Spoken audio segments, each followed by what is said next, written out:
Assalamualaikum warahmatullahi wabarakatuh. Halo teman-teman, di sini saya Eka Janisa akan menjelaskan mengenai pasar modal berdasarkan buku teori portofolio dan investasi karya Adi Indrawan dan kawan-kawan. Yang saya akan jelaskan di sini adalah pada bab 2 yaitu mengenai pasar modal. Lalu apa sih pengertian pasar modal itu? Ada banyak definisi untuk mendefinisikan kata pasar modal tersebut atau bisa disebut juga dengan capital market. Tetapi yang paling umum adalah lokasi atau sistem bagaimana untuk memenuhi persyaratan uang untuk modal bisnis, pasar tempat individu membeli atau menjual sekuritas yang baru saja dikeluarkan. Itu menurut Munir tahun 1996. Dan sebagaimana yang dijelaskan Undang-Undang Pasar Modal atau UPM, yaitu Undang-Undang Nomor 8 Tahun 1995 Pasal 1 Nomor 13. Pasar modal adalah kegiatan yang berkaitan dengan penawaran umum dan perdagangan efek. Perusahaan publik yang berkaitan dengan efek yang diterbitkan lembaga keuangan dan yang berkaitan dengan efek atau saham. Di bidang keuangan, pasar modal adalah tempat pertukaran instrumen keuangan di mana penjual dan pembeli terhubung dengan individu yang membutuhkan uang dan orang yang menginvestasikan dananya dalam bisnis yang terdapat di pasar modal Indonesia yang dikenal dengan Bursa Efek Indonesia atau BI. Menurut Husnan, mendefinisikan pasar modal sebagai pasar sebagai instrumen keuangan jangka panjang yang dapat dipertukarkan baik yang diterbitkan oleh pemerintah maupun diterbitkan oleh badan usaha swasta. Menurut Darmaji dan Fahrudin, pasar modal adalah pasar untuk berbagai instrumen keuangan jangka panjang yang dapat dipertukarkan dalam berbagai bentuk termasuk pinjaman, saham, dan instrumen keuangan lainnya. Dalam pengertian klasik, pasar modal juga dikenal sebagai pasar saham atau bursa efek. Digambarkan dengan sebagai sektor komersial yang bergerak dalam pergerakan perdagangan efek seperti saham, sertifikat saham, dan obligasi atau sekuritas pada umumnya. Nah, itulah pengertian dari pasar modal. Jadi pada intinya pasar modal adalah tempat instrumen-instrumen keuangan jangka panjang yang dapat diperjualbelikan.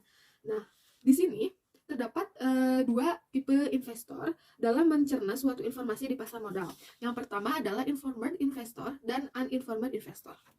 Pasar modal Indonesia sangat menuntut para investor untuk cepat bereaksi terhadap perubahan informasi. Informasi yang tersedia di pasar modal dapat menggambarkan harga saham suatu perusahaan sehingga dibutuhkan pula kemampuan dan kepekaan terhadap perubahan informasi agar dapat mengambil keputusan yang tepat dalam berinvestasi di pasar modal. Banyak kejadian di pasar modal yang tidak sesuai dengan teori pasar efisien, dan peristiwa ini disebut sebagai anomali pasar di kalangan tertentu. Setidaknya ada 4 jenis anomali yang telah ditemukan sejauh ini. Menurut temuan berbagai penelitian, berikut adalah jenis anomali tersebut. Yang pertama adalah anomali perusahaan, yang dimana didefinisikan sebagai pengembalian yang sebanding dengan ukuran perusahaan. Dan yang kedua adalah anomali peristiwa, ketiga adalah anomali akuntansi, dan yang keempat adalah anomali musiman, juga disebut dengan anomali kalender. Artinya, pada saat ini, perilaku investor yang merupakan komponen terpenting suatu bangsa saat menentukan pasar modal.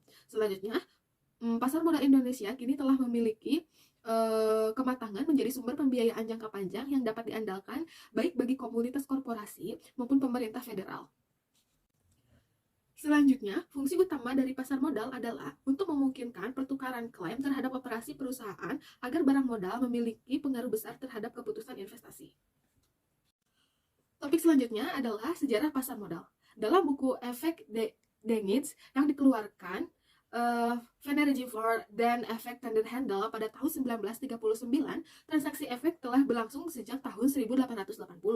Tahun 1878 terbentuklah perusahaan untuk perdagangan komoditas dan sekuritas, yaitu Dunlop and Co.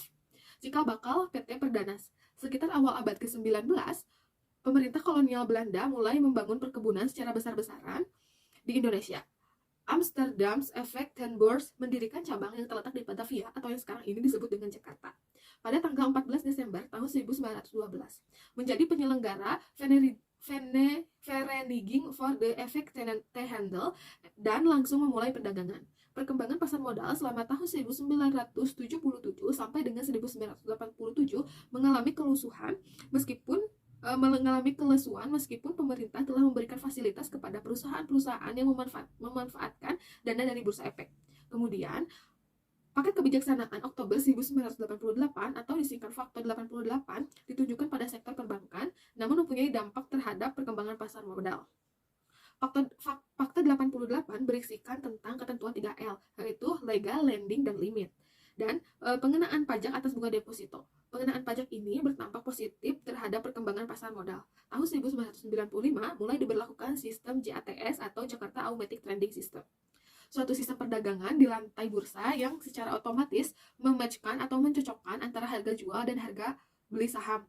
Pada tanggal 22 Juli 1995, BES merger dengan Indonesia Parallel Stock Exchange atau IPSX, sehingga sejak itu Indonesia hanya memiliki dua bursa efek, yaitu BES dan BEJ. Bursa Efek Jakarta atau BEJ melakukan merger dengan Bursa Efek Surabaya atau BES pada akhir tahun 2007. Dan pada awal tahun 2008 berubah nama menjadi Bursa Efek Indonesia yang kita kenal saat ini. Pembahasan yang keempat adalah mengenai instrumen utama pasar modal.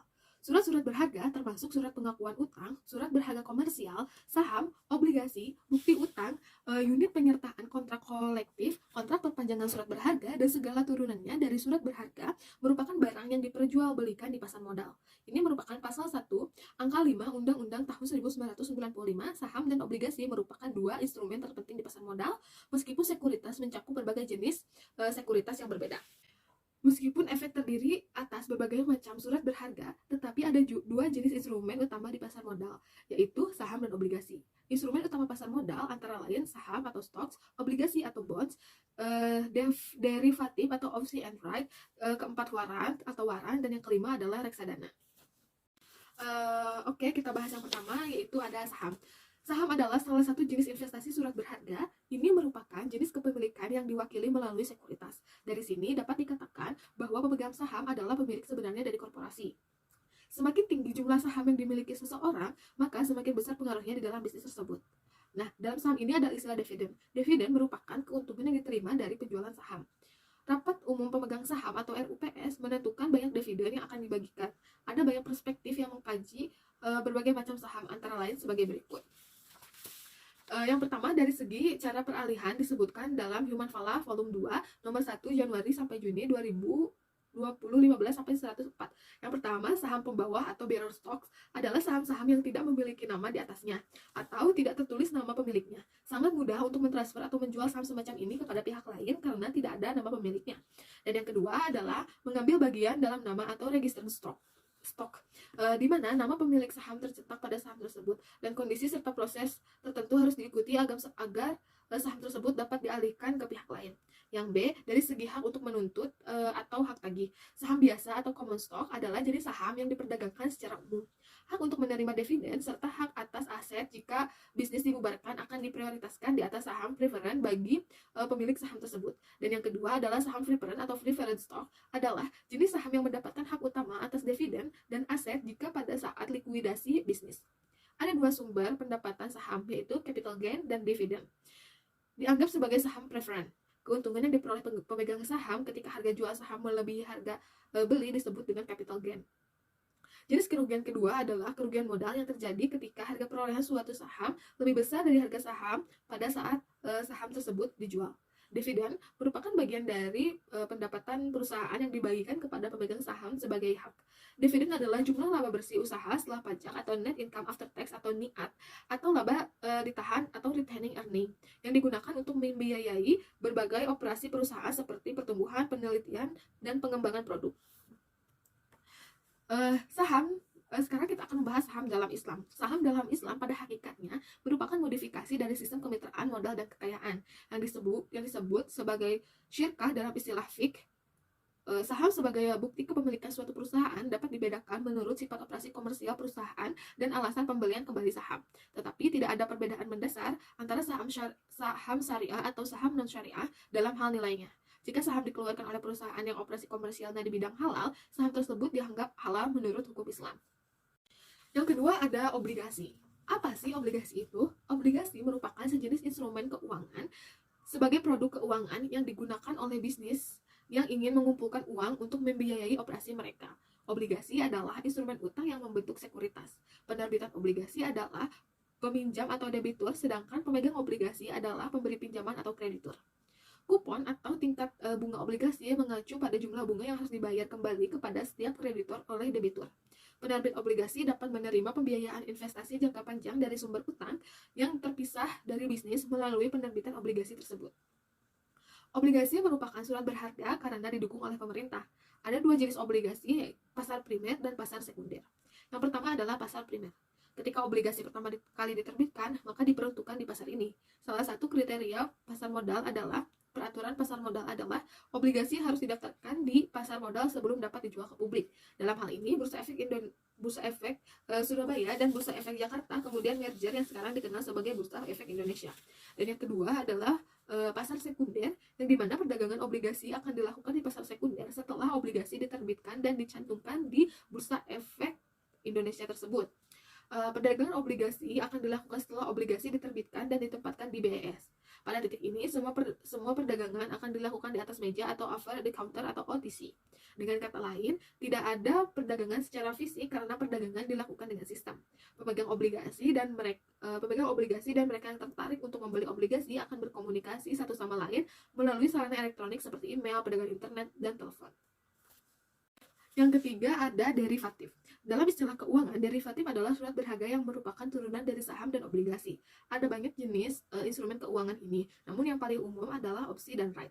Opsi merupakan sejenis derivatif yang terdiri dari pernyataan yang dikeluarkan oleh seseorang atau organisasi yang memberikan hak kepada pemegangnya untuk membeli atau menjual saham pada harga tertentu setiap saat di masa depan.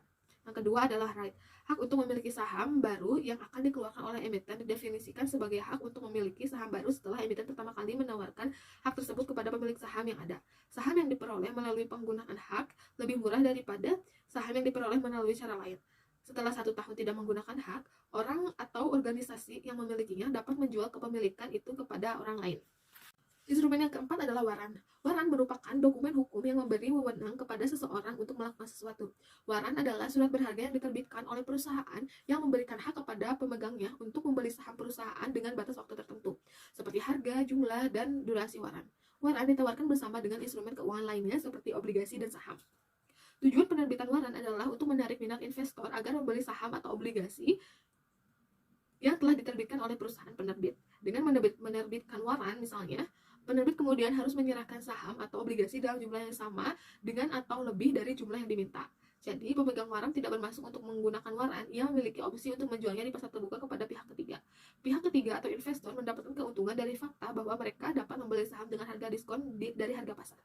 Agar investor dapat memperoleh keuntungan dari penjualan waran, kondisi berikut harus dipenuhi. Pertama, waran dari sisi lain mengandung jumlah resiko yang signifikan. Ada banyak bahaya yang harus diwaspadai, termasuk fakta bahwa jika harga pasar lebih rendah dari harga perusahaan, kepemilikan waran menjadi tidak berharga karena banyak investor akan membeli saham dengan imbalan waran. Akan ada banyak saham yang terbitkan dan beredar, menyebabkan laba per saham akan turun. Instrumen yang kelima adalah reksadana.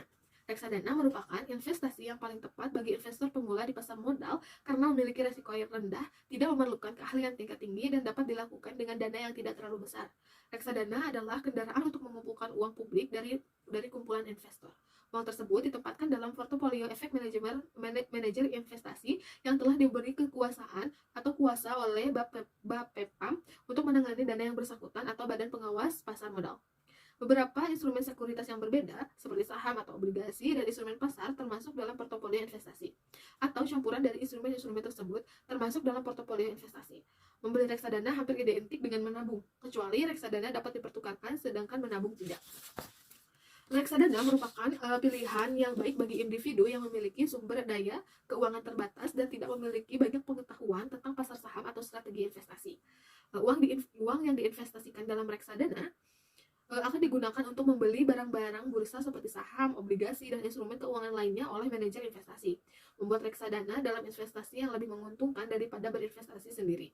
Reksadana diciptakan sebagai akibat dari ketidakmampuan investor untuk melakukan investasi mereka sendiri dalam aset seperti saham dan obligasi sendiri.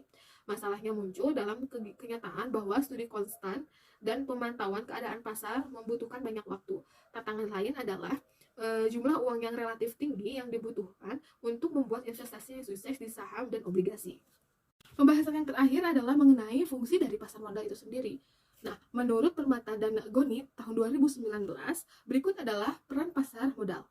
Pertama adalah sebagai cara untuk memperluas jumlah kas yang tersedia bagi perusahaan. Perusahaan dapat mengumpulkan uang dengan menerbitkan saham di bursa saham atau di pasar modal atau disebut dengan IPO. Selain masyarakat umum dan pelaku bisnis lainnya, institusi dan pemerintah juga akan tertarik untuk membeli saham tersebut. Yang kedua adalah metode untuk memastikan bahwa uang didistribusikan secara merata. Ketika saham yang telah dibeli telah ditahan untuk waktu yang lama, pembeli akan menerima dividen sebagian dari pendapatan bisnis dari perusahaan atau pemilik. Akibatnya, penjualan saham di bursa efek dapat dianggap sebagai metode distribusi pendapatan.